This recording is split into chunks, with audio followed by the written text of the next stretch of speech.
Bismillahirrahmanirrahim. Assalamualaikum warahmatullahi wabarakatuh. Terima kasih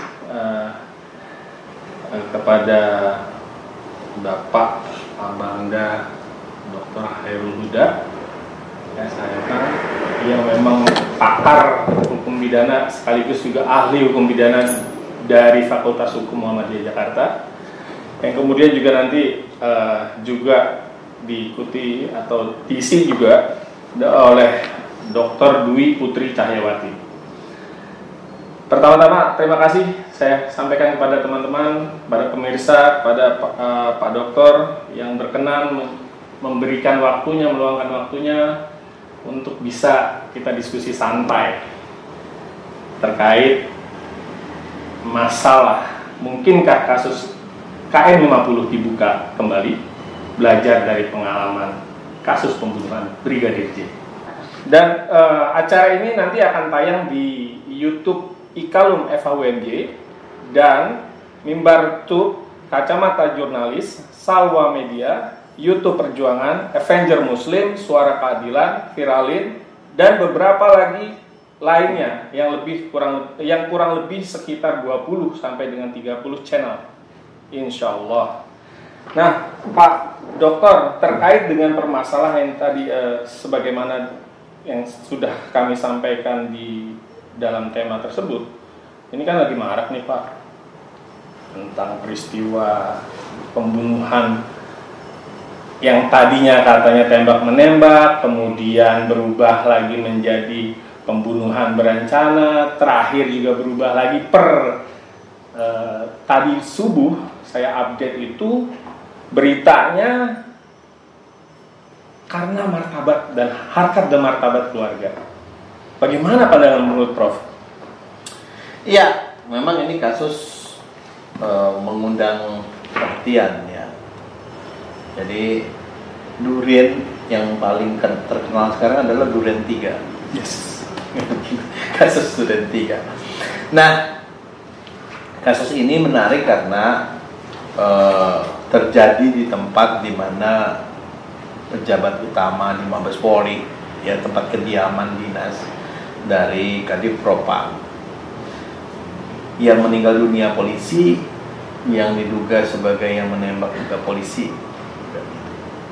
sehingga kemudian menarik perhatian. Pertama kali menarik perhatian karena terkesan ditutup-tutupi, karena peristiwa hari Jumat baru diungkap ke publik hari Senin kalau tidak salah. Padahal ini kasus yang sebenarnya sederhana. Banyak polisi yang saya tanya butuh berapa lama mengungkap kasus seperti itu, paling lama 2 hari. Jadi mestinya peristiwa ini bisa diungkap lebih cepat. Jadi karena ada kesan ditutup-tutupi, maka kemudian menjadi menarik perhatian masyarakat. Yang kedua juga gambaran peristiwa yang disampaikan pada waktu itu sudah merupakan satu kesimpulan. Ini yang menyebabkan juga masyarakat tidak percaya itu yang terjadi, karena sepertinya sudah disimpulkan bahwa ini adalah upaya pembelaan diri karena diserang lebih dulu, ya. Kan begitu? Ya. Satu hal yang sebenarnya bukan tugas polisi, karena pembelaan diri itu adalah alasan pembenar, kan gitu? Ya. Yang mestinya menjadi dalil lawyer, ya, sebagai pembela. Ya kan gitu loh. Ya. Ketika membela kliennya, dia mengatakan ini pembelaan diri, kan misalnya begitu. Tapi karena itu disampaikan oleh polisi di awal, sehingga kesannya kasus tersebut disetting untuk tutup karena pembelaan diri. Itu yang menyebabkan kemudian masyarakat, civil society, wartawan, jurnalis, media, kalangan kampus, kalangan purnawirawan Polri, ya, itu tidak percaya itu yang terjadi, gitu ya. Jadi memang kejanggalan itulah yang menyebabkan kemudian kasus itu menjadi perhatian masyarakat, ya kan? Yang terlebih lagi setelah proses sekian lama berlarut-larut, jadi semacam ada drama gitu ya. Dan kemudian kendali pemberitaan beralih dari Mabes Polri ke Komnas HAM. Komnas HAM yang mendrive pemberitaan mengenai kasus tersebut. Sebelum akhirnya Baradae dijadikan tersangka, baru beralih lagi ke Mabes Polri. Kalau Anda perhatikan arus pemberitaan seperti itu kan memberi gambaran tentang bahwa penanganan kasus ini tidak sebagaimana mestinya di awal, sehingga kemudian Kapolri pada waktu itu membentuk tim sus dan irsus, dan kemudian bisa mengembalikan proses penanganan perkara ini sebagaimana mestinya. Begini Prof, terkait mengenai yang tadi disampaikan setelah Baradae itu ditetapkan sebagai tersangka. Nah, penetapannya sendiri aja menurut hemat kami juga terlalu lama untuk yang boleh dibilang perkara yang dapat diselesaikan di tingkat polsek lah. Masa sekali bermabes? Ya itu tadi. Saya menduga bahwa proses penanganan perkara ini di awal penuh dengan intervensi, sehingga penyidik tidak bisa bekerja secara profesional.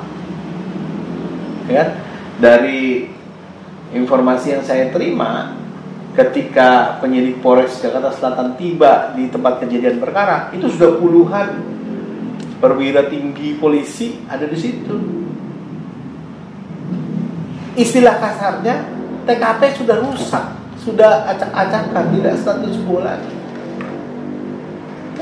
Bagaimana kemudian bisa menjadi dengan benar? Ingat loh, polisi yang hadir itu yang kebetulan pada waktu itu piket, karena ini kan menjelang hari raya. Iya. Iya kan? Kita Muhammadiyah kan hari Sabtu Idul Adha-nya gitu. Tapi kan orang sudah mendapatkan suasana Idul Adha di hari Sabtu, walaupun Idul Adha sebagian besar orang melakukan di hari Minggu kan begitu. Ini sudah suasana libur. Jadi yang datang ke TKP itu adalah orang yang kebetulan piket pada waktu di Polres, yang mungkin pangkatnya adalah bintara gitu loh. Sementara untuk masuk saja melihat ada jenderal bintang 1, ada kombes dengan pakaian seragam propam. Polisi itu melihat propam, panglima, propos itu sudah gemetar lututnya, karena itu polisinya polisi. Yes. Jadi dari awal ini penanganannya tidak bisa profesional karena sudah terlalu banyak intervensi. Intervensi dalam pengertian mungkin tidak intervensi terhadap tugas penyidik itu, tapi intervensi terhadap tempat kejadian perkara, terhadap pengelolaan barang bukti, terhadap otopsi. Sehingga berlarut-larutnya penetapan tersangka itu juga sebenarnya dampak dari itu. Gimana sih mau diungkap tetapi ada yang nutupin. Ya. Ada yang berusaha menghilangkan jejak. Sehingga kemudian ini berlarut-larut gitu loh. Jadi menetapkan tersangka Baradae itu juga sebenarnya kalau saya melihatnya karena sudah terlalu jauh masyarakat melihat tindakan Komnas HAM. Kan gitu, yang menjadi tugas polisi kok dijalankan sama Komnas HAM. Diambil. Tepatnya kan gitu loh. Ya, Prof, ya. Makanya kemudian polisi mengambil alih kendali lagi arus pemberitaan mengenai hal itu dengan menetapkan tersangka. Gitu. Jadi penetapan tersangka mengapa begitu lambat? Karena sekali lagi terlalu banyak campur tangan yang bukan penyidik dalam peristiwa itu. Tentu itu bisa terjadi mengapa? Karena terjadi di peristiwa itu di rumah Kadif Propam. Tentu Propam juga ingin membantu atasannya dalam hal ini apa yang sebenarnya terjadi. Yang kedua juga sekali lagi ini adalah pelaku penembakan maksud saya, atau tembak menembak itu melibatkan polisi. Tentu menjadi juga kewenangan Propam untuk melihat apakah di sini ada kesalahan prosedur yang dilakukan mereka dalam penggunaan senjata api, kan begitu.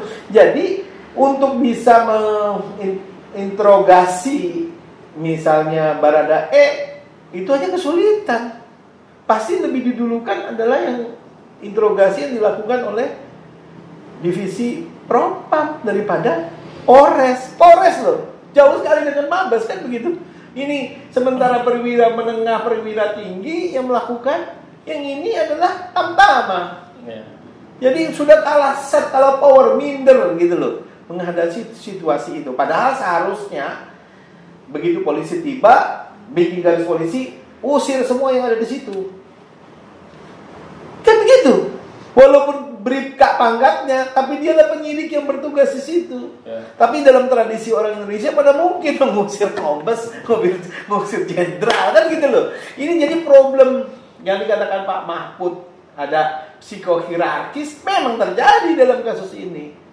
Dan itu yang menyebabkan berlarut-larut penetapan tersangka itu. Nah, bila dikaitkan misalnya yang sudah terjadi ini, dia adalah seorang polisinya polisi. Kemudian kalau kita tinjau dan telisik lebih jauh dari segi due process of law, harusnya dia sebagai penegak hukum menegakkan hukum, malah sebaliknya Prof, dia yang melakukan perbuatan yang melanggar. Nah, bagaimana menurut Pak Huda? Ya, sekali lagi, ya kalau kita lihat, mungkin di dalam pemberitaan sebelumnya tergambar bahwa yang menyebabkan Baradae mengaku akhirnya bahwa penembakan yang dia lakukan itu atas perintah atasannya, atas perintah Kadif Propam pada waktu itu Pak Irjen Sambo, katakanlah seperti itu setelah dilakukan pencopotan sejumlah pejabat di Propam. Jadi dicopot dulu semua, mulai dari Karo Pamina, itu Karo Propos, semua pejabat di lingkungan Propam Mabes Polri dicopot, diganti yang baru, sehingga kemudian, dan saya katakan tadi proses intervensi bisa berhenti, sehingga si Baradae ini tidak lagi melihat bahwa ada ancaman terhadap dia.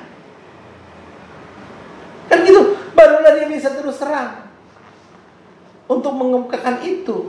Jadi entry point kenapa kasus ini kemudian bisa terungkap seperti sekarang, ya paling tidak kalau dari hasil survei tingkat kepercayaan masyarakat terhadap penanganan kasus ini itu jauh membaik. Ya, tadinya orang kebanyakan tidak percaya apa ceritanya tembak menembak karena pelecehan seksual dan seterusnya, itu orang lebih banyak yang tidak percaya. Sekarang orang lebih banyak yang percaya bahwa peristiwanya adalah penembakan yang dilakukan atas perintah Irjen Sambo, katakanlah gitu. Walaupun belum tentu juga itu yang terjadi. Menurut saya ini kan baru berdasarkan pengakuan, ya kan? Kita tahu secara hukum pengakuan bukan alat bukti. Kan begitu. Berkaitan dengan pengakuan tersebut. Jadi, Pak Huda, sebentar saya teruskan dulu. Jadi ini bisa terungkap sampai dengan ceritanya seperti yang sekarang lebih banyak dipercaya oleh masyarakat karena hambatan yang terjadi dalam penyidikan kemarin bisa dibersihkan. Makanya entry point-nya adalah adanya dugaan pelanggaran etik, sehingga kemudian ini dulu dengan adanya dugaan pelanggaran etik dinonaktifkan, dengan dinonaktifkan diganti pejabat baru. Begitu diganti pejabat baru, maka angin pun berubah arahnya, kan begitu loh. Dan karenanya itulah yang membuat si Baradae merasa tidak lagi ada hal yang saya harus tahan. Buka aja, kan gitu loh. Sehingga bisalah kemudian mendapatkan cerita seperti yang sekarang beredar. Sekali lagi kalau menurut saya belum tentu yang terjadi seperti itu ya, karena itu adalah soal nanti pada pembuktian gitu ya, yang itu baru didasarkan keterangan-keterangan dari para pelaku sendiri. Tadi apa pertanyaan? Nah, pertanyaan berkaitan dengan pengakuan tadi, itu kan sekarang juga lagi tren, Pak, tentang plea bargaining. Artinya sebelum masuk proses peradilan itu bisa diskon lah di tingkat kejaksaan. Saya atau kami sudah mempelajari beberapa waktu lalu tentang plea bargaining tersebut. Kemudian kita tinjau juga kok kesannya mengarahkan atas pengakuan dan permintaan maaf melalui pengacaranya yang bernama AH kalau tidak salah, meminta maaf kepada Kapolri dan mengakui bahwa dia melakukan perbuatan bohong. Nah, bagaimana pandangan? Ya, kalau play bargaining sebenarnya bukan seperti itu. Play bargaining itu sebenarnya tawar-penawar dalam tanda kutip antara tersangka dengan jaksa, penuntut, ya di common law system, di mana dengan tawar-penawar itu dicapai sebuah kesepakatan, yaitu tersangka mengakui bersalah ketika nanti diajukan pengadilan, dia terdakwa mengakui bersalah, dan untuk itu kompensasinya dia akan hanya dituntut sebagian atau tuntutan yang lebih ringan. Kenapa jaksa mau bersepakat? Karena sebenarnya untuk bisa membuktikan tindak pidana itu dalam kerangka yang lebih berat, sulit pembuktiannya. Kan gitu. Jadi kalau contoh kasus ini misalnya, ada pembunuhan berencana, ada pembunuhan. Dan kamu ngaku aja, saya aja tuntut hanya pembunuhan saja. Karena untuk membuktikan rencananya susah. Misalnya begitu. Itulah play bargaining. Jadi sebenarnya kalau kemarin katakan ada permohonan maaf segala macam, kalau dilihat dari pasal yang disangkakan, ya tidak ada play bargaining di situ. Kan gitu. Kalau play bargaining itu adalah misalnya ya penganiayaan yang menyebabkan kematian. Kan itu kan pasti dituntut lebih ringan dong, karena tujuannya tidak untuk membunuh, tapi tujuannya adalah untuk menganiaya, tapi kebetulan mati. Misalnya begitu. Kan bisa saja kalau pembuktiannya susah juga, kamu ngaku kamu menganiaya dia lalu sampai meninggal dunia, daripada kami membuktikan kamu pembunuh berencana. Di dalam sistem common law system itu ancaman hukumannya sangat jauh berbeda. Kalau dia ngaku bersalah, misalnya menganiaya yang menyebabkan kematian, mungkin dihukum 5 tahun. Lebih ringan. Lebih ringan. Tapi kalau dia bisa dibuktikan dia bersalah melakukan tindak pidana, dihukum 15 tahun. Orang kan berbargain. Orang berhitung-hitung dong. Saya ngaku aja deh 5 tahun daripada saya ngaku ntar terbukti jadi 15 tahun. Kan gitu. Itulah play bargaining. Jika apa yang terjadi, ngaku, katakanlah minta maaf dan seterusnya, ya saya kira tidak akan merubah pasal didakwa yang nanti akan didakwakan atau yang sekarang disangkakan. Karena kalau dirubah akan jadi tertawaan publik lagi, akan jadi bahan meme publik lagi, akan menjadi bahan joke lagi, kan gitu. Ya, dengan adanya bergeser dari mulai tembak menembak, kemudian pembunuhan berencana, terakhir per subuh tadi itu menjadi karena harkat dan martabat keluarga, kemudian dia melakukan seperti itu. Ini kan pergeseran cukup. Lalu kemudian juga disampaikan bahwa tragedi atau peristiwa yang diduga pelecehan tersebut terjadi di Magelang. Padahal di laporan yang saya dapat infonya itu peristiwa terjadi di Duren 3. Ini bagaimana nih? Ya, kita kembali ke teori dasar tentang pembunuhan berencana. Itu kan bahasa orang awam. Bahasa hukumnya sebenarnya adalah pembunuhan yang dipikir-pikir lebih dulu. Ada waktu yang cukup untuk pelaku memikirkan perbuatannya. Ya kan? Perbuatan, katakanlah ada pelecehan seksual terjadi di Magelang, tapi baru ditembak di Jakarta, Duren 3, jelas ada waktu untuk berpikir-pikir. Jelas ini adalah konstruksi pembunuhan berencana, gitu loh. Dari sisi itu, gitu loh. Jadi ketika Pak Kapolri, Pak Kabar Eskrim mengumumkan bahwa pasal yang dipersangkakan adalah 340, subsidiar 338, junto pasal 55 dan 56, di situ sudah ada koreksi pasal. Tadinya kan sama Baradae cuma 338 saja, junto 55 dan 56. Itu sudah dikoreksi. Ini pembunuhan ini berencana. Mengapa? Ada cukup waktu untuk berpikir dari peristiwa yang katakanlah yang menjadi motif dari tindak pembunuhan ini dengan pembunuhannya itu sendiri.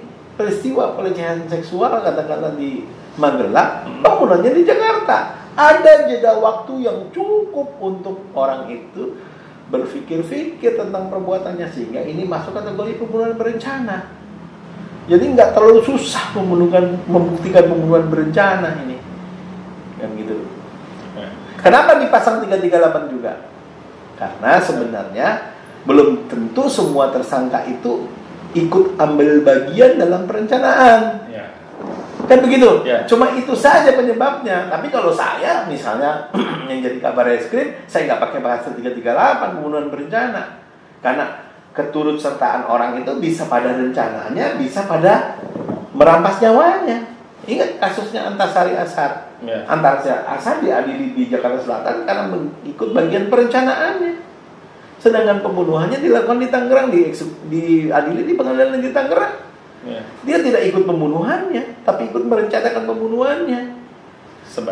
Sebagai pemikir. Iya, jadi sebenarnya sekali lagi, sebenarnya ini kasus pembunuhan berencana, kan gitu loh.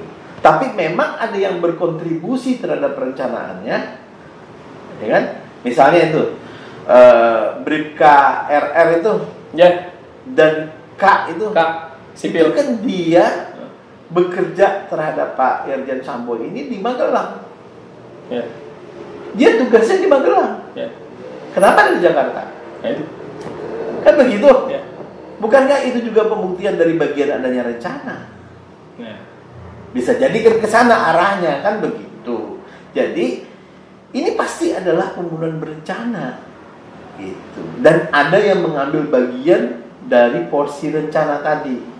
Boleh jadi si Baradae cuma ambil bagian dari porsi nembaknya, kan gitu loh. Dia tidak ikut ambil bagian rencananya. Tapi mereka ini semua melakukan pembunuhan berencana, kan gitu. Tapi dengan adanya perubahan-perubahan cerita, perubahan-perubahan keterangan yang jaraknya, jangka waktunya itu nggak terlalu lama, ini seperti di prank gitu ini Pak. Lama. Ya katakanlah FS dan para ajudan-ajudannya, lalu kemudian dia menyampaikan bahwa dia terbang melalui Jogja. Sampai dengan saat ini tidak ada yang bisa disampaikan kepada publik atau publik bisa melihat bahwasanya ada CCTV yang menunjukkan dia berada di bandara. Lalu kemudian ada manifest yang bisa menjelaskan bahwasanya dia berangkat menggunakan maskapai tertentu. Ini kan belum ada, Pak. Ya itu tadi.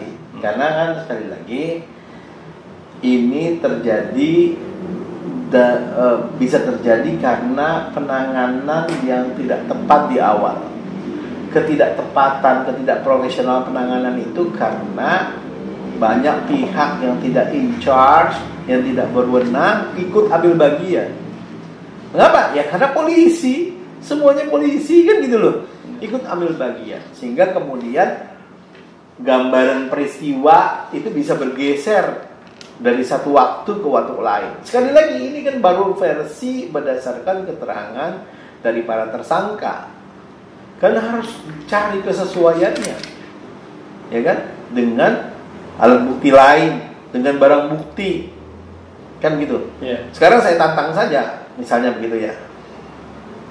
Bisa kan pada waktu kejadian pertama dihubungi Polres Jakarta Selatan, kan penyidik Polres Jakarta Selatan ke TKP bersama dengan Kapolresnya. Belum dengan bersama dengan Kapolresnya.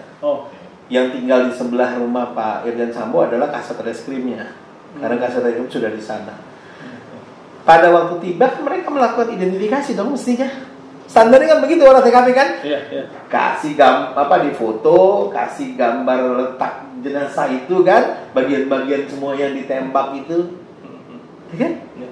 Kan bisa dilihat dong kondisi jenazah pada waktu itu. Sama nggak dengan yang diotopsi? Siapa yang bisa menjamin sama? Kan gitu loh. Itu saja menunjukkan bisa jadi berbeda nih, ya kan? Bisa jadi berbeda, gitu loh. Di situ menunjukkan bahwa tidak cukup didasarkan pada keterangan para tersangka ini saja, harus dicocokkan dengan barang bukti, cocokkan dengan foto identifikasi kriminal yang dilakukan pertama oleh Jakarta Selatan. Di foto ini kayak gini, lukanya kayak gini. Yang kamu lakukan apa? Kalau nggak cocok kan belum tentu. Ada lagi cerita mengarang. Boleh jadi ada pelaku lain. Boleh jadi yang datang duluan ke TKP tidak bisa melihat mayatnya. Boleh jadi karena pada waktu ke TKP jenazah sudah banyak polisi di sana, kondisi jenazah sebenarnya tidak seperti itu pada waktu kejadian. Boleh jadi. Ini yang harus dijawab dalam waktu singkat. Gitu loh. Jangan dijawab baru singkat. Jadi jangan hanya didasarkan pada keterangan para tersangka. Kalau sebelum itu belum keren, namanya masih HIR, rezimnya, pengakuan, kan gitu loh. Kalau scientific investigation, ini loh buktinya secara saintifik apa yang dikatakan itu benar karena faktanya begini gambarnya, misalnya fotonya, kan gitu. Nah, pada waktu Komnas HAM mendengar klarifikasi dari dokter forensik kan gitu ya. Dia dijelaskan kapan tiba jenazah, ada videonya, lalu foto atau video sebelum melakukan autopsi, lalu proses autopsi, lalu setelah autopsi seperti apa. Dijelaskan sejumlah hal yang dikatakan keluarga itu sebagai kejanggalan, segala macam. Itu kan kondisi jenazah ketika tiba di rumah sakit. Bagaimana dengan kondisi jenazah pada waktu ditemukan di TKP? Siapa yang bisa menjamin sama? Belum tentu cerita seperti apa yang diterangkan oleh para tersangka ini itulah peristiwa yang sebenarnya, karena belum didukung oleh alat bukti lain. Kalau gitu, kalau ahli pidana melihatnya begitu. Makanya pada awal-awal saya nggak mau komentar tuh. Wartawan tanya saya belum mau komentar. Kenapa? Karena belum jelas seperti apa perkaranya. Tapi begitu sudah ada yang diumumkan jadi tersangka, tahu pasalnya, saya bisa memberikan pendapat gitu loh. Jadi juga kita mesti tahan diri juga gitu. Jadi kalau dari segi pembuktian kalau saya jadi hakim, saya akan minta coba mana foto jenazah pada waktu diotopsi, sebelum diotopsi, mana ketika ditemukan di TKP, perlihatkan. Kalau saya jadi hakim begitu. Kalau nggak sama, ini nggak benar. Berarti ada sesuatu yang terjadi di antara Duren 3 dengan tempat lain, Kramat Jati, rumah sakit Kramat Jati kan? Ya. Atau dalam perjalanannya kita nggak tahu. Itu yang kemudian harus dijawab segera oleh Polri. Masalah-masalah itu kan gitu ya. Lagi. Nah, ini kan juga berkaitan apalagi masuknya Komnas HAM, ada Kompolnas yang diketuai oleh Menteri Menko Polhukam. Yang pasti kalau kami melihat dari kalung itu, ya pasti ada unsur yang dilanggar dari prinsip-prinsip dasar hak asasi manusia. Ya apalagi boleh dikatakan FS ini kan memegang peranan polisi gitu Pak. Nggak ada lah bawahan itu yang bisa mengatakan siap saya nggak melaksanakan, kan nggak mungkin Pak. Yang terjadi yang udah atau yang sering-sering yang kita dengar itu siap laksanakan, siap, selalu siap Pak, bukan siap untuk tidak laksanakan. Nah ini kan ada kesan bahwa haknya si Brigadir J ini ya banyak yang dilanggar, termasuk pada saat mayat yang disampaikan oleh pihak kepolisian kepada keluarganya nggak boleh dibuka. Ini bagaimana tuh menurut itu kan bagian dari skenario lama. Saya sebut begitu ya. Sebenarnya cerita sudah berubah ketika Kapolri membentuk tim sus dan irsus. Kan gitu. Jadi yang kita harus cermatin sekarang adalah sejak dibentuknya tim sus dan irsus. Karena ini udah cerita lama nih, udah lampau gitu loh ya. Sehingga jelas di situ ada sejumlah pelanggaran prosedur, kan begitu ya? Ya, bagaimana kemudian tadi di awal pengumuman yang disampaikan oleh Humas sudah begitu jauh dari waktu peristiwanya, sudah ada kesimpulan di awal ini adalah pembelaan diri, tembak menembak dan seterusnya. Diikuti juga tata cara bagaimana menyelesaikan tanggung jawab terhadap yang meninggal, penuh juga permasalahan. Maka itu semua adalah cerita sebelum ada tim sus. Setelah ada tim sus, ini peta berubah, arah angin berubah, jauh lebih bisa dipercaya. Tapi sekali lagi kita akan kembali kepada problem pembuktian menurut hukum, kan gitu ya. Jadi jangan percaya juga hanya didasarkan pada keterangan para tersangka ini. Namanya juga tersangka kan gitu loh. Sebenarnya dia bohong juga boleh, dia punya hak ingkar kan gitu loh. Dia diam aja juga boleh gitu loh. Jadi sebenarnya belum scientific investigation ketika didasarkan hanya pada pengakuan para tersangka ini. Baru dikatakan scientific crime investigation kalau didasarkan pada bukti-bukti ilmiah bahwa itulah yang terjadi, kan begitu. Nah, tapi yang menarik sekarang sebenarnya adalah ternyata keberhasilan menurut saya tadi seperti saya mengungkap kasus ini diawali oleh menindak sejumlah pejabat Polri, anggota Polri yang dipandang tidak profesional. Ini sebenarnya entry point untuk semua kasus serupa. Kalau tadi dimulai dengan soal kilometer 50, bagaimana cara membukanya kembali? Buka kembali dengan cara melihat apakah ada pelanggaran etik dan disiplin kepolisian pada waktu penanganannya. Dimana pada saat itu juga Kadif Propamnya dijabat oleh FS. Tapi entry point itu menjadi penting sehubungan dengan kesimpulan dari Komnas HAM yang mengatakan 4 dari korban di kilometer 50 itu adalah akibat illegal killing. Kalau kemudian pengadilan mengatakan yang didakwa itu tidak bersalah karena melakukan pembelaan diri, itu kan yang didakwa. Kan gitu loh. Itu kan yang kebetulan didakwa. Belum tentu peristiwa itu sebenarnya gambarannya seperti apa yang terjadi di pengadilan.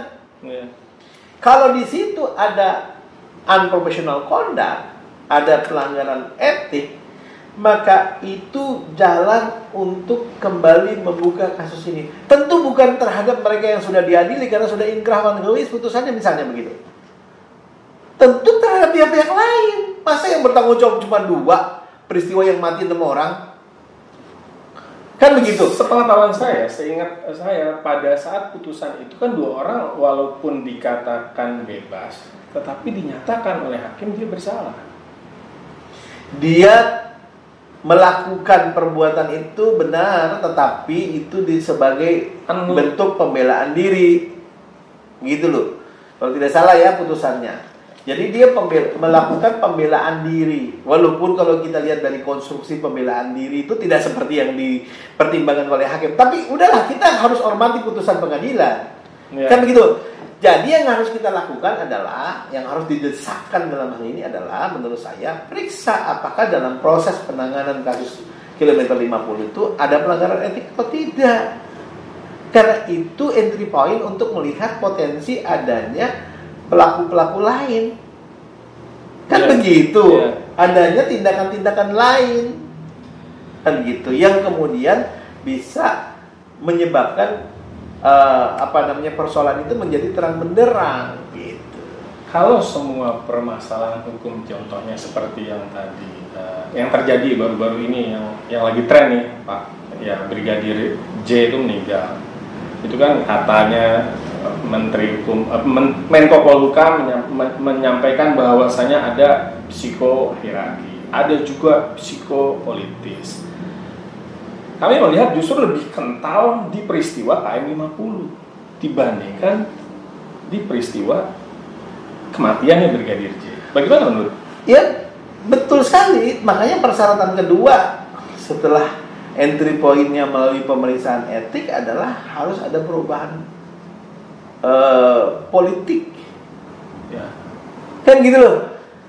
Jadi kalau tidak ada perubahan kebijakan negara, politik negara, politik pemerintahan, akan sulit. Karena ini sekali lagi menyangkut internal institusi, misalnya kepolisian, misalnya begitu. Jadi syarat kedua adalah, atau boleh jadi ini menjadi syarat pertama adalah adanya perubahan kebijakan politik melihat kasus itu. Kalau kebijakan politiknya hanya sebatas pada menerima apa yang sudah diputus pengadilan, nggak akan mungkin dibuka. Makanya kemudian dua titik ini yang menjadi entry point. Kalau pertanyaan mungkinkah kasus KM50 dibuka kembali? Mungkin, sepanjang dua persyaratan ini dipenuhi. Pertama, ada kebijakan politik untuk melihat kasus itu bahwa boleh jadi penanganannya tidak benar, maka ada keputusan politik menegaskan Polri untuk melakukan pemeriksaan etik terhadap semua hal yang terlibat di dalam kasus itu. Baru kita bisa menemukan ada gambaran fakta peristiwa yang lain daripada apa yang sudah diputus oleh pengadilan. Terkait masalah itu, Komnas HAM kan sudah juga berbicara kemarin, Pak, di mana dia menyampaikan bahwasanya Polri untuk transparan terhadap kematian salah satu terduga penembak Laskar FPI itu atau 6 pengawal HRS untuk lebih sungguh-sungguh, jujur dan terbuka. Nah, nuansa politiknya kira-kira arahnya kemana nih, Pak? Ya itu dia. Itu kan bagian dari paket itu. Paket untuk melihat kasus kilometer 50 secara lebih jernih, ya kan? Termasuk orang yang diduga melakukan penembakan, katakanlah, yang sudah meninggal dunia itu. Salah satu kan meninggal dunia kan? Salah satu meninggal dunia. Nah, harus ditinjau ulang, kan gitu loh. Penembaknya itu kan polisi juga, Pak. Itu dia. Yang meninggalnya nggak jelas tuh. Iya, ada 3 katanya yang menembak, 2 yang diadili, yang 1 katanya meninggal dunia, kan gitu loh. Berarti kan perlu juga diungkap ke publik meninggal dunia. Karena apa? Apakah perlu dibikin badan tersendiri? Kalau menurut saya sih kita percayakan sama Polri. Tapi kan Polri dalam perkenaan dengan hal ini karena sudah ada keputusan hukum sangat tergantung dari keputusan politik. Kan budaya kalah dengan hukum, hukum kalah dengan politik, politik kalah dengan uang. Kan gitu. Jadi sekarang problem hukum ini yang sudah inkrah padugawi katakanlah begitu, hanya bisa dibuka secara lebih transparan kalau ada keputusan politik menghendaki itu. Artinya mau atau tidak mau. Mau atau tidak mau pemerintah melihat peristiwa itu sebenar-benarnya atau cukup dengan apa yang sudah diputus oleh pengadilan. Kan gitu. Jadi pelajaran dari kasus meninggalnya Brigadir J ini adalah, ya kan, salah satunya karena ini berhasil diungkap dimulai dari adanya pelanggaran kode etik dalam penanganannya, maka kasus KM50 kalau mau didudukkan lagi secara proporsional adalah lihat apakah ada pelanggaran kode etik pada waktu penanganannya dulu. Dan untuk bisa melakukan itu harus ada keputusan politik dari pemerintah adalah Polri. Karena Polri pasti tidak akan mau kecuali diperintah, kan begitu. Nah, berkaitan dengan teori hukum progresif yang menyatakan bahwasanya hukum itu untuk manusia, bukan sebaliknya. Berkaitan dengan perkara ini tuh gimana tuh, Pak? Ya, kalau kita melihat ya malah sebaliknya. Hukum bukan untuk manusia, tetapi manusia untuk hukum. Ini kan sangat ironis. Yang negara katanya sudah berlandaskan hukum, tetapi dalam pelaksanaannya jauh dari apa yang yang termuat di dalam Undang-Undang Dasar 1945. Saya teringat dengan ucapan ataupun tulisan Profesor Ruslan Saleh almarhum guru saya. Jadi sebagai hukum dia tidaklah salah, kata beliau begitu. Tapi dia salah karena digunakan oleh manusia. Jadi pada dasarnya hukum itu gak ada yang salah. salah hukum itu karena digunakan oleh manusia. Jadi gunman situation. Kita masih berhadapan pada persoalan gunman situation. Dalam hal ini, hukum itu menjadi baik dia kalau orang-orang di belakangnya baik. Dalam peristiwa kasus meninggalnya Brigadir J, hukum digunakan oleh orang-orang yang punya niat tidak baik, hasilnya kan berantakan seperti itu. Kan begitu? Acak-acakan. Padahal hukum itu juga yang digunakan oleh tim sus untuk kemudian menetapkan 4 orang sebagai tersangka. Hukum yang sama. Kan nggak sama, nggak berubah tuh pasalnya itu juga, kuhapnya itu juga, kan gitu. Jadi sebagai hukum dia tidak salah, yang salah manusia yang menggunakannya, kan gitu. Jadi kalau saya ditanyakan pandangannya Prof. Sachipto Raharjo bahwa hukum itu untuk manusia, katakanlah ya bukan manusia untuk hukum, terkait dengan hukum untuk manusia dan bukan sebaliknya manusia untuk hukum. Tadi seperti yang Bapak sampaikan bahwa pendapatnya Prof. Ruslan Saleh sangat menarik, Pak. Iya, betul. Artinya kalau kita melihat pendapat Prof. Sachipto Raharjo bahwa hukum itu diadakan untuk manusia, bukan sebaliknya, maka manusia yang seperti apa? Karena sebagus apapun hukum, kalau mental manusianya yang mengoperasionalkannya itu jelek, ya nggak akan jadi hukum yang bagus. Problem kita sebenarnya pada tataran itu. Ya, seburuk apapun hukumnya, kalau dia dibuat dioperasionalkan oleh orang-orang yang baik, punya nilai-nilai kemanusiaan yang tinggi, ya jadinya baik, walaupun hukumnya buruk. Gitu. Berarti berkaitan dengan kaderisasi dong. Ya, problem kita sekarang adalah problem di mana kepercayaan masyarakat terhadap aparat penegak hukum, terhadap lembaga peradilan itu berada dalam titik yang sangat rendah. Yes, betul. Kan begitu. Jadi yang diperbaiki adalah orangnya, bukan hukumnya. Artinya sistem sudah bagus. Tadi saya contohkan, hukum yang sama, KUHP yang sama, KUHP yang sama, tembak menembak, pembelaan diri. Beberapa hari kemudian berubah, ditembak, membunuh berencana. Hukum yang sama, karena dioperatorkan oleh orang yang berbeda, jadinya berbeda. Jadi kalau menurut saya, kalau terkait dengan itu, yang pertama-tama harus ditinjau adalah soal manusianya, kan gitu. Ini yang kemudian menjadi persoalan mendasar kita. Bagaimana cara merekrut penegak hukum, bagaimana cara merekrut hakim, bagaimana penugasan mereka, pendidikan mereka, termasuk jaksa di sana. Ya, penegak hukum itu adalah leading sektornya adalah jaksa, gitu loh. Jadi semua itu akan sangat bergantung pada manusianya. Nah, problem kita justru di situ.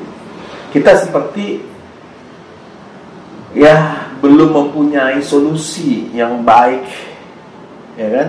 Bagaimana kemudian bisa merekrut penegak hukum, hakim yang baik, dan gitu. Memang banyak sekarang, masuk jadi polisi tidak perlu bayar, masuk jadi jaksa, hakim nggak perlu bayar. Faktanya kita nggak tahu faktanya. Yang paling pasti. Yang kedua, kenapa hukumnya kemudian masih jelek? Ya. Kan gitu. Nah, berarti kan sistem rekrutmennya belum baik, sistem pembinaan karirnya belum baik, ya kan?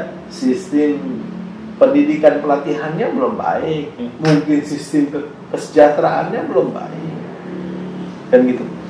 Jadi kalau saya ditanya mana yang harus diperbaiki dulu, ya orangnya daripada hukumnya gitu. Nah, kembali lagi kepada tadi yang seperti Bapak sampaikan, hukum itu sebetulnya ya perangkatnya udah bagus lah, tergantung orang yang megang atau personalnya atau individunya yang megang.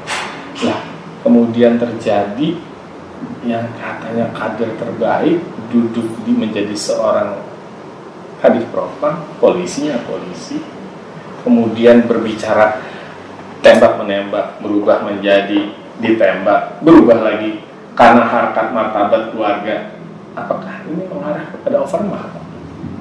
Ya tidak juga. Kalau overmah tentu lain lagi. Mungkin relevan itu kaitannya dengan Baradae ya. Karena dia pada posisi boleh jadi harus melakukan tembakan itu. Kalau enggak dia juga yang ditembak, kan gitu loh. Bisa jadi itu konstruksi itu bisa digunakan pengacaranya nanti di pengadilan, katakanlah. Ya itu satu persoalan yang sebenarnya bisa. Tapi salah satu hal yang menurut pendapat saya ya, persoalan ini bisa terjadi. Ya, Pak Irjen Sambo itu sebenarnya polisi yang baik dalam pengertian berprestasi, ya kan? Kasus-kasus besar dia tangani, ya kan? Untuk perwira polisi di angkatannya dia yang tercepat dan yang tertinggi mendapatkan bintang kan gitu. Betul. Nah, artinya kan ini bukan kaleng-kaleng kan gitu. Ini bukan sembarangan. Tapi ya begitu, ketika power diberi lebih, ini yang menyebabkan kemudian terjadi abuse of power. Jadi kalau saya melihat ini overpower. Nah, gitu lah. Kalau di mobil overpower ngempos, Pak. Jadi ini overpower. Overpower yang menyebabkan abuse of power. Kan gitu loh. Nah, jadi pelajaran bagi Polri adalah sebenarnya semua fungsi yang ada di Polri itu sudah bisa menjalankan fungsi kepolisian secara sempurna. Jadi tidak perlu lagi sebenarnya ada sebuah lembaga-lembaga bayangan. Kalau dalam kasus Pak Sambo kan Satgasus misalnya gitu loh. Ini kan menyebabkan beliau overpower sebagai ketua Satgasus. Itu yang menyebabkan kemudian out of control apa yang dilakukan. Kan begitu. Dan kemudian penyalahgunaan kewenangan kekuasaan menjadi terjadi. Bagaimana caranya? Ya begitu kejadian, ya dia bisa sejumlah pejabat propam hadir dan kemudian mengatur situasi, misalnya begitu. Itu kan bentuk penyalahgunaan kekuasaan juga. Nah, bisa kemungkinan juga terjadi di KM 50. Nah, itu yang harus dijawab melalui pemeriksaan apakah ada pelanggaran etik dan disiplin kepolisian pada waktu penanganannya. Kan begitu. 30 orang yang dikirim oleh dia untuk melakukan penyelidikan adanya pelanggaran etik atau tidak pada saat itu. Itu dia. Itu yang menjadi pangkal tolak penting, ya kan?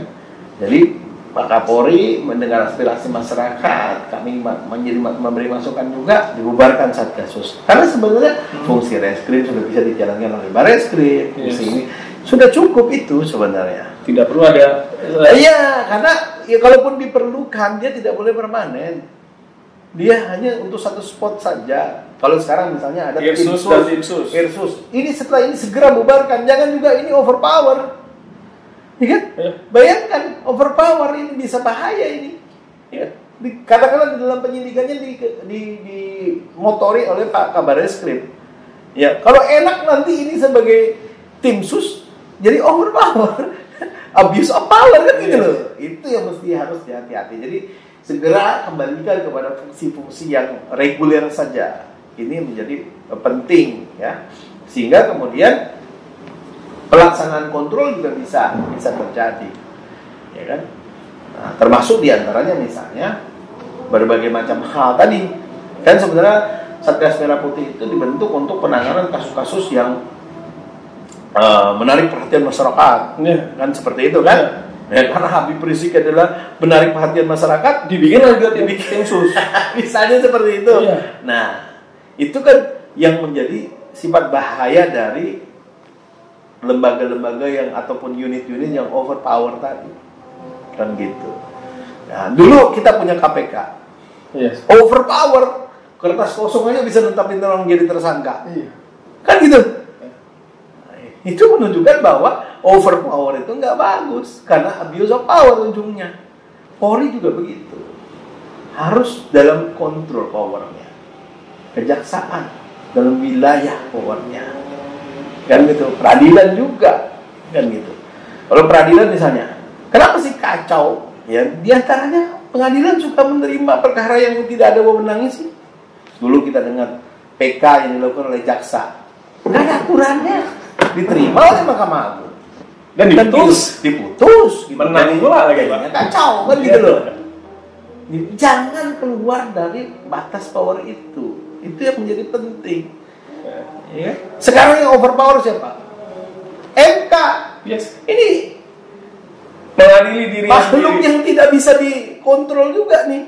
Mengadili diri sendiri, memperpanjang masa jabatan. Coba mengenai apa namanya presidensial threshold. Dari segala sisi orang mengajukan tetap aja nggak diterima.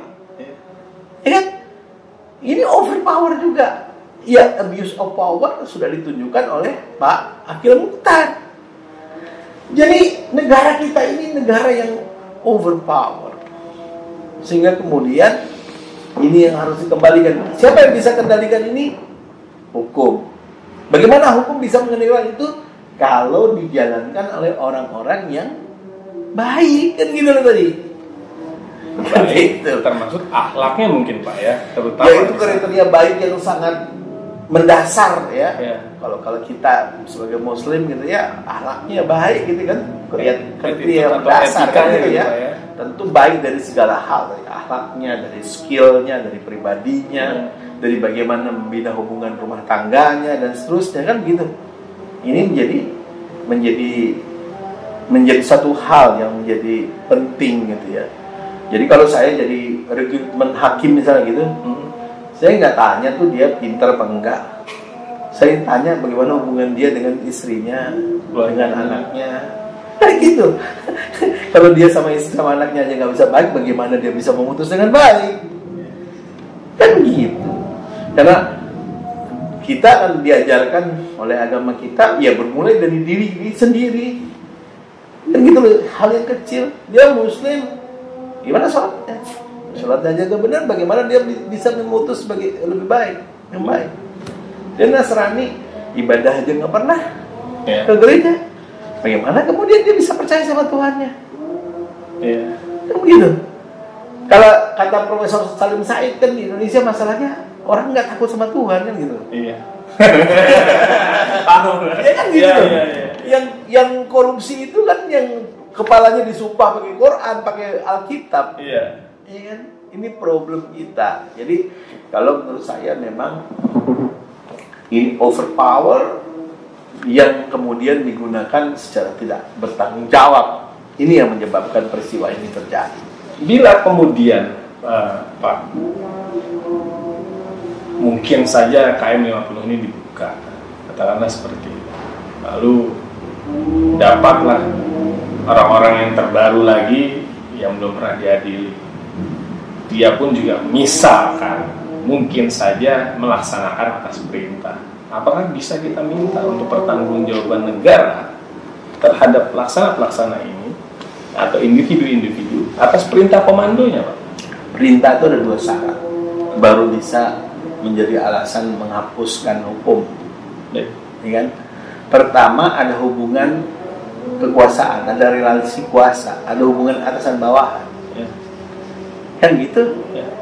Nah, ini jelas dari mana ini satuan-satuan ini yang melakukan itu kan? Ini kan ini juga menjadi problem besar gitu, harus dijelaskan dia sebentar ini bertugas di mana kan gitu, ya kan? Yang kedua adalah bahwa perintah itu adalah perintah yang sah. Apa ukuran sah? Bahwa itu menjadi kewenangan dari si pemberi perintah. Sekarang adakah, ya kan? Lidik belum jelas, tiba-tiba sudah memerintahkan sejumlah orang melakukan tindakan. Ada nggak? Ada. Ya artinya ada nggak dasar yang membenarkan kewenangan itu? Tidak dibenarkan. Peristiwa kemudian penguntitan itu kan nggak dibenarkan. Artinya kan dilihat dari sisi itu bahwa ini bukan perintah yang sah. Dan karenanya orang-orangnya bisa dimintai tanggung jawab hukum. Tapi problemnya siapa yang bisa mengungkap itu? Kan polisi juga. Yes. Maka harus ada kemauan politik, ya kan? Untuk bisa mendudukan persoalan itu sebagaimana mestinya. Apa perlu Pak dibikin pansus atau presiden kita sama-sama demo gitu untuk kemudian mengeluarkan statement politiknya? Buka lagi perintahkan kepada polisi. Seperti peristiwa Brigadir J ini 3 kali loh dia menyatakan. Yang saya maksud adalah kebijakan politik itu tentu adalah siapa yang mempunyai kekuasaan politik terhadap Polri, kan? Kapolri itu diangkat dan diberhentikan oleh presiden. Polri adalah lembaga yang langsung di bawah kepresidenan, kan gitu. Jadi cukup Pak Presiden mengeluarkan 1-2 kata, kalimat, cukup untuk menjadi dasar itu. Kalau dibawa-bawa ke DPR malah justru kesempatan DPR naik panggung, kan begitu. Ya semua kalkulasinya politik. Bisa ngomong panjang lebar, ujung-ujungnya nggak ada. Coba kita bikin pansus Bank Senturi, panjang lebar, semua orang diperiksa, kita nonton di TV, apa hasilnya? Kan gitu. Jadi kalau saya sih lebih cenderung ya memang ini perlu keputusan politik dari Bapak Presiden, kan gitu. Ya, tapi memang Pak Presiden kita sudah tidak punya beban lagi karena dia tidak bisa lagi mencalon untuk periode ketiga, kan gitu loh. Jadi agak sulit juga kita berharap, kan begitu. Tapi ya bukan tidak mungkin gitu ya, jarinya Tuhan itu menjentikan duren 3 langsung jadi kelapa 2. Iya. Kan gitu loh. Bayangkan duren 3 bisa jadi kelapa 2. Itu kan jarinya Tuhan dijentikan. Kan gitu. Orang boleh makar tapi maha pembuat makar siapa? Ya. Jadi kita percaya aja itu soal itu, kan gitu. Nah, berkaitan dengan hal itu Pak, bila ditinjau dari teori yang Bapak tulis di dalam buku, dari tiada pidana tanpa kesalahan menuju kepada tiada pertanggungjawaban pidana tanpa kesalahan, artinya apakah mereka-mereka yang terlibat dalam ya bisa dikatakan pembunuhan juga di KM 50, kemudian berkaitan juga dengan pembunuhan Brigadir J, bisa lepas? Iya, teori itu kan tentu teori ketika kita mengadili orang, ya kan gitu. Jadi meminta tanggung jawab, memidana, itu kan wilayahnya penilaian di pengadilan, ya kan gitu. Jadi harus didasarkan pada kesalahan yang bersangkutan. Tapi jauh sebelum itu, yang kita perlukan adalah membuktikan adanya tindak pidana, kan begitu? Ya. Bicara kesalahan sebelumnya bicara soal tindak pidana, kan gitu. Kalau meneladan pada apa yang sudah diputuskan oleh pengadilan berkenaan dengan kilometer 50 kan bukan tindak pidana, karena ada alasan pembenar, yaitu pembelaan diri, kan begitu. Ya kan? Walaupun Komnas HAM mengatakan itu illegal killing, unlawful killing, ya kan gitu loh, unlawful killing, katakanlah seperti itu. Karena yang bersangkutan sudah dalam penguasaan petugas penegak hukum, tapi kok bisa meninggal, katakanlah begitu. Itu kan hal yang kemudian perlu kita cermati, ya kan. Dan saya yakin gitu ya, tidak mungkin kalaupun terjadi hal yang seperti digambarkan itu, kemudian meninggal dunia orang-orang tersebut hanya berkaitan dengan 3 orang tadi itu. Kan jelas di situ ada pelanggaran prosedur. Orang dibawa berempat kok. Yeah. Yang tersangka yang meninggal dunia, yang tersangka yang masih hidup 4 orang, yang bawa 3. Kan sudah melanggar prosedur toh? Iya. Iya kan? Mestinya kan 1 orang dibawa oleh 2 orang, kan gitu. Prosedurnya seperti itu. Katakanlah kasarnya seperti itu, goblok-goblokannya kita seperti itu kan gitu loh. Yang dibawa 3, yang bawa 4, yang bawa 3. Iya. Jadi terjadinya katakanlah benar perlawanan dari orang-orang itu dan kemudian berujung pada kematian yang bersangkutan karena polisinya membela diri, berangkat dari kesalahan prosedur. Nah, kesalahan prosedur ini belum pernah diperiksa, kan? Makanya itu entry point-nya. Yang bawa 3, yang dibawa 4 itu berita, Pak. Tapi ada cerita lain kan? Ya itu kan pada persoalan pembuktian. Ya kan? Ya. Tapi yang tersedia sekarang adalah apa yang sudah berada di dalam putusan hukum. Ya. Ada 4 orang yang dibawa oleh 3 orang melawan, lalu kemudian terjadi baku hantam, ditembak, meninggal, kan gitu. Ya. Sekarang pertanyaannya, benarkah prosedurnya kalau 4 orang tersangka dibawa oleh 3 orang anggota? Itu menjadi pertanyaan dasar untuk melihat logiskah kasus ini, ada pelanggaran prosedur enggak mengenai hal itu. Dari situ itu sudah bisa dilakukan kalau ada kemauan politik untuk mendudukan persoalan KM50 secara proporsional.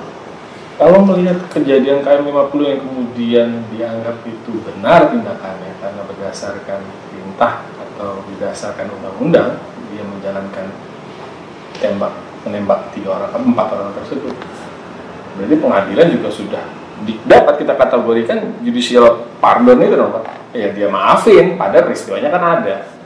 Ya, di situ bisa jadi, kalau saya memandangnya, pembelaan diri itu hanya bisa dipakai oleh masyarakat. Menarik nih Pak. Iya kan gitu ya, ya? Ya. Jadi nggak bisa aparat membela diri. Saya kira enggak. Tugasnya aparat mengamankan dong. Termasuk para tersangka ini. Kalau tersangkanya ngamuk, dia tidak bisa dikatakan membela diri. Berarti dia tidak bisa mengendalikan situasi. Kalau situasi itu tidak bisa dikendalikan karena kurang orang, kesalahan prosedur. Nggak ada pembelaan diri di situ. Kalau pembelaan diri adalah kalau kamu serang saya membela diri untuk rakyat itu. Kalau aparat kan bersenjata, punya kuasa, punya undang-undang, punya borgol kasarnya. Jadi tidak diperlukan perangkat membela diri secara hukum. Dia sudah dibekali dirinya untuk bisa membela diri. Dia dibekali senjata, dia dibekali borgol, dia dibekali undang-undang untuk menangkap orang, menahan orang. Tidak perlu ada ketentuan bela diri. Orang siapa melakukan pembelaan terpaksa karena serangan seketika terhadap diri sendiri, orang lain, atau terhadap harta benda sendiri atau orang lain, terhadap kehormatan sendiri atau orang lain, tidak dipidana. Apa kan saya pasal itu? Pasal 9 ayat 1 KUHP. Itu diperlukan buat kita. Kalau ada serangan terhadap kita membela diri.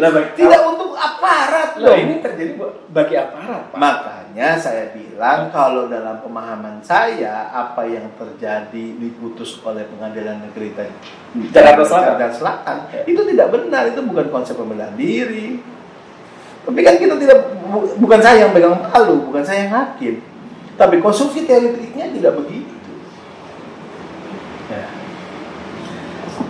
Cukup sangat menarik. Lalu kemudian kita kembali coba dengan penghilangan beberapa barang bukti, baik itu yang terjadi di KM50 maupun yang terjadi di peristiwa kematian Brigadir J. Ini kan sangat dramatis juga, Pak, dan ya tentunya dilakukan bukan dengan orang-orang yang tidak terlatih. Nah, apakah mereka itu bisa dijerat juga Pak dengan pasal 221 misalkan, atau 233, atau bisakah mereka juga dijerat dengan undang-undang teroris karena sudah membuat resah orang dan mengakibatkan hilangnya nyawa orang, lalu kemudian sudah juga membuat teror di kalangan-kalangan kelompok tertentu. Itu bagaimana?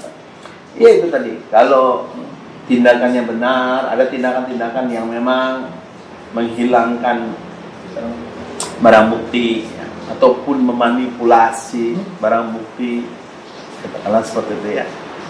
Ya menurut saya itu ranah pidana, bisa dipidana kan gitu loh.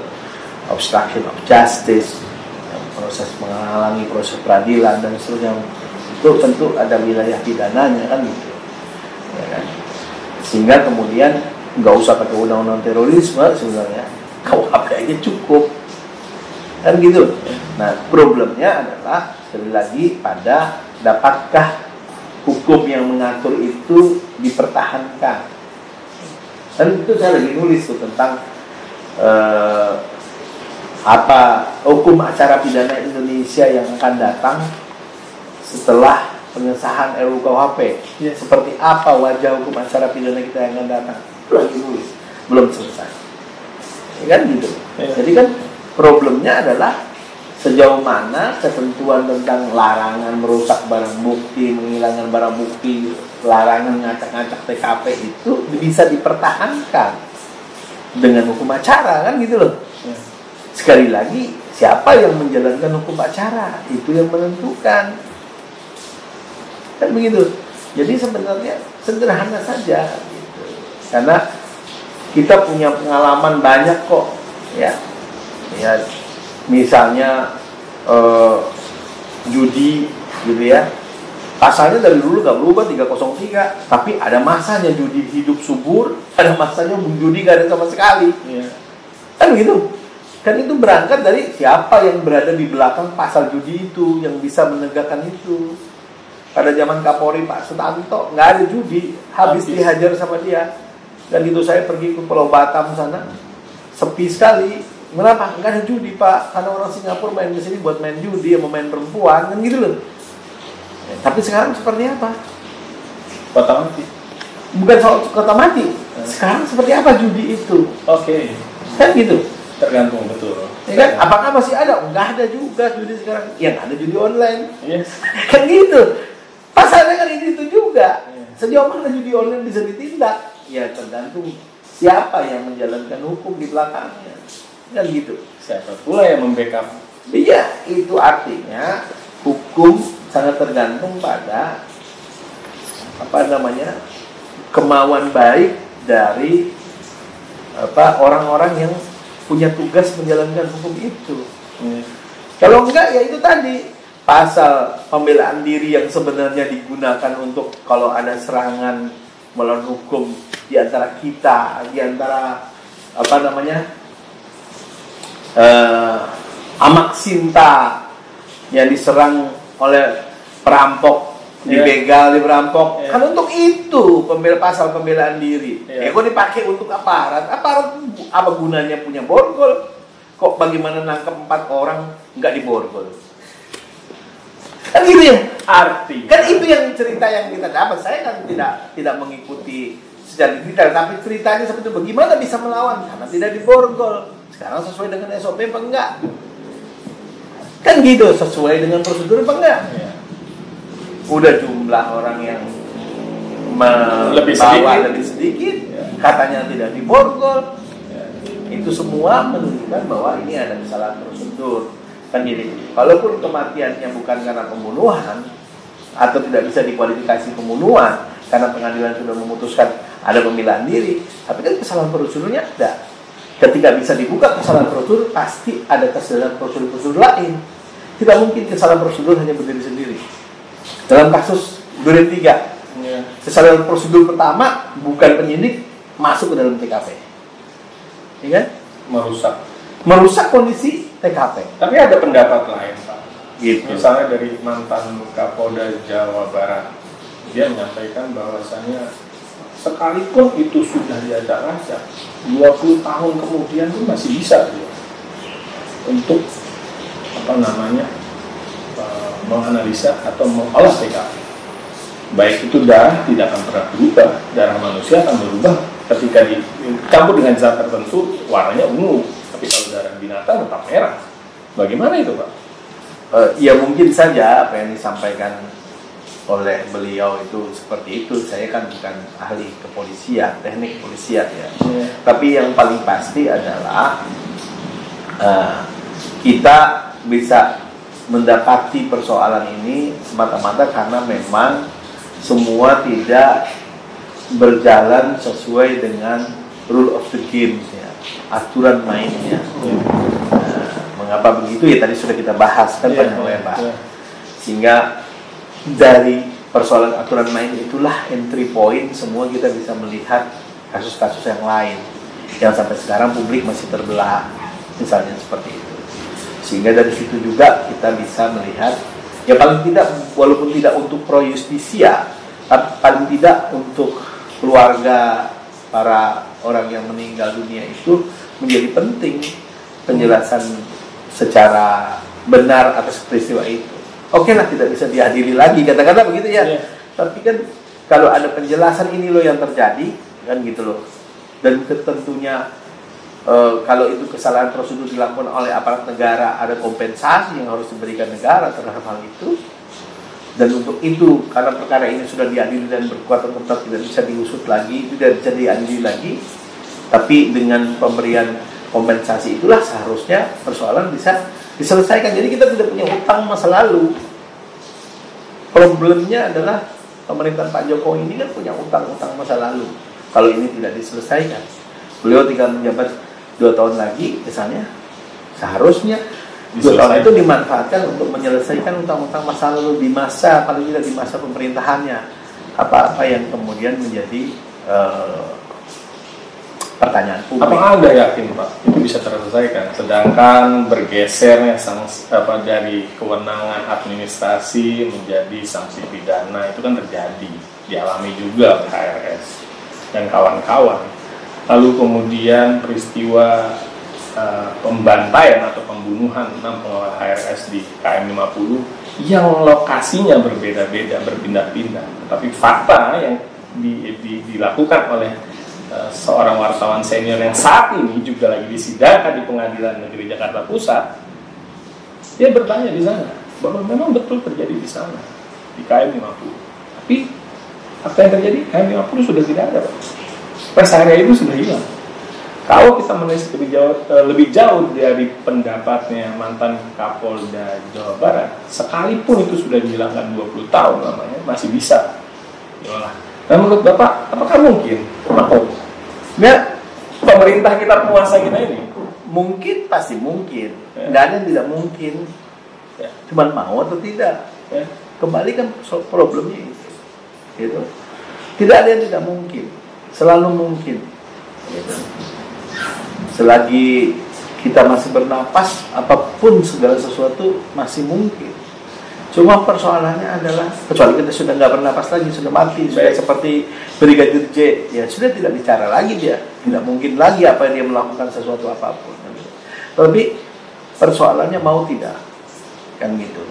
Jadi kemauan untuk menyelesaikan masalah itu menjadi bagian penting dari penyelesaian masalah itu sendiri.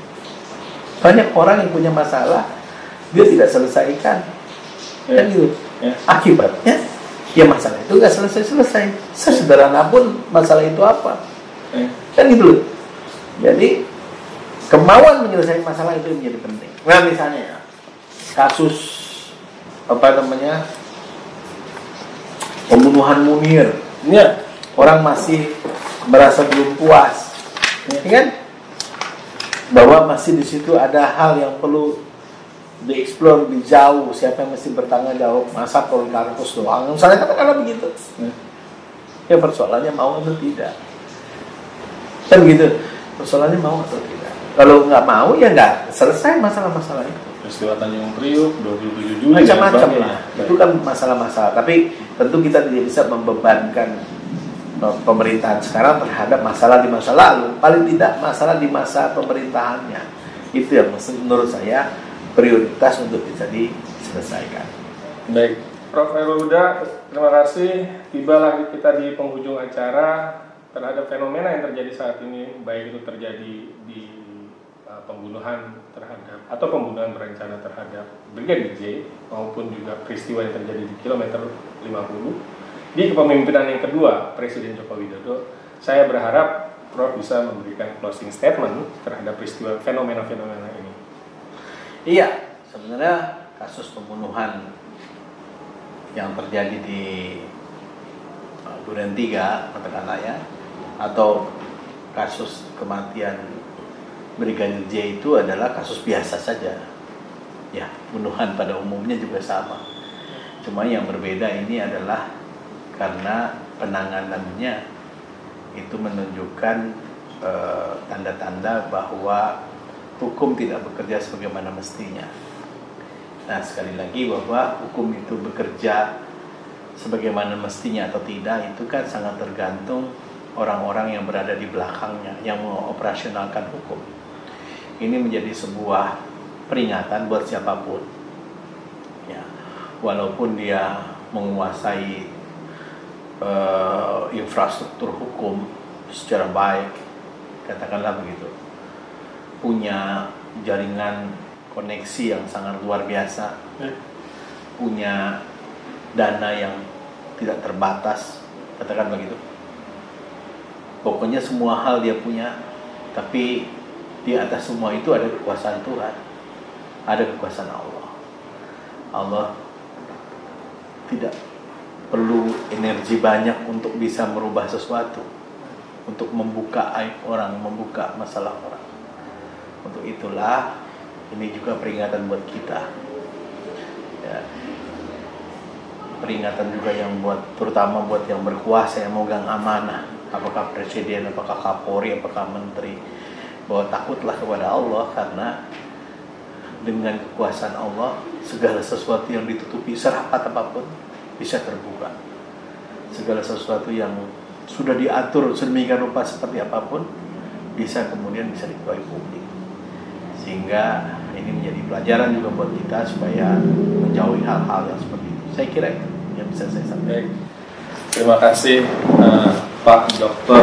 Khairul Huda SIMH.